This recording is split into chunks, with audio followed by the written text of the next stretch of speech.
how surprising was it for you that Pitts ended up being the guy? I mean, we all sort of figured that, right? And I think the problem that happened with them, and what I found out after the draft, is that you know they never very seriously considered taking a quarterback, and would not have seriously considered taking a quarterback unless Trevor Lawrence was there. That was their guy, and Kyle Pitts was graded so high on their board and was such a universally well-liked guy that all of them, everybody from Arthur Blank on down, and I spent time with him, they were unanimous about this pick. And the interesting thing is, what I had heard coming out of here, and Arthur Blank said it to me, is that,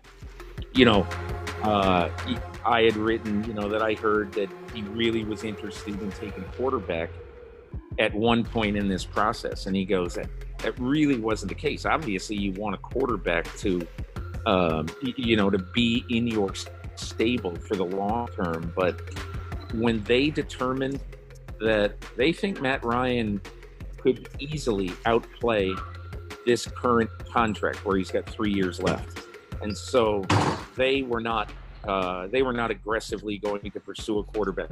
The only thing that they really wished had happened, they really wished that somebody had come up with an aggressive trade proposal, and it just never happened. Oh, all right. So that's where I want to go, next. Yeah. So there was never any aggressive plays there or anything about the number 4 pick for another team's interest in quarterback. Nothing like that, Peter. No.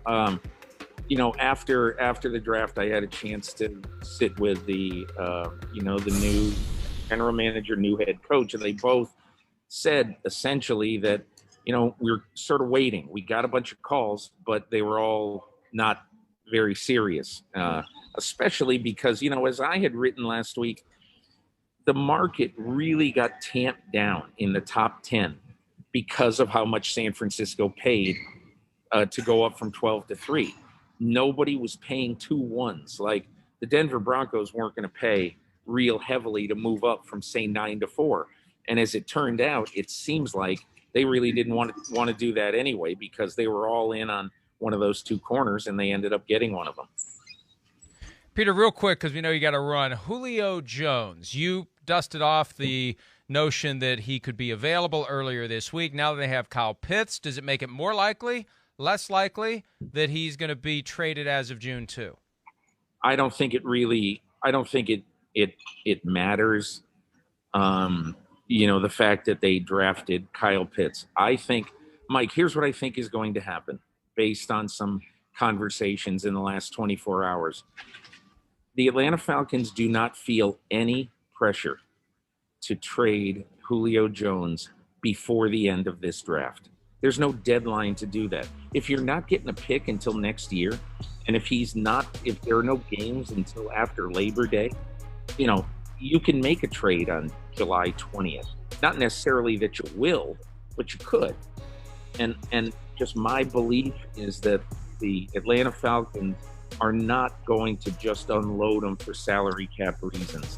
That I think they're going to be solid on what they want. My guess is that they want a firm number 2 pick in the 2022 draft. I don't know that for sure, but that's my educated guess. And if that doesn't happen, scary thought, Julio Jones, Calvin Ridley, Kyle Pitts this year with Matt Ryan. Peter, thank you so much for some of your time. Safe travels, and we'll talk to you again real soon. Sounds great, guys. Have a good day. See you, Peter. There he is, Peter King, Football Morning in America. We'll have a full breakdown of everything that happened at draft weekend, so you'll check that out Monday morning, as you always do. Now, Christopher, what we usually do on Monday mornings during football season? Superlatives. First round of the draft edition. You have the honors, Your Honor. Well, I think, thank you very much. You're so respectful. I think the first one that I'll go with is just speed kills, right? And I say that because of the wide receivers we saw that were in such a premium in the top 10. I mean, that's something we haven't hit on yet. I mean, that was a special group of 3 guys, and I think the NFL told you that they valued them as a special group of 3 guys. Whether it's Devontae Smith, Jalen Waddle, and of course Jamar Chase. I mean, to all go in the top 10. Is pretty eye-opening. It really is. And it just tells you where the league is right now with, the space how well the quarterbacks throw the football. We've talked about in the past how it's kind of like a strikeout or home run type league right now. It's the NFL offenses are looking for guys who can make big plays. And that's where you got really all three of these receivers in the top 10. And you add in Kadarius Toney for the Giants in the top 20. They're difference makers. And I just found that to be one of the cool things of the draft altogether. Hi, I'm Mike Tirico, and thanks for watching. Make sure to hit subscribe for the latest news and highlights from NBC Sports.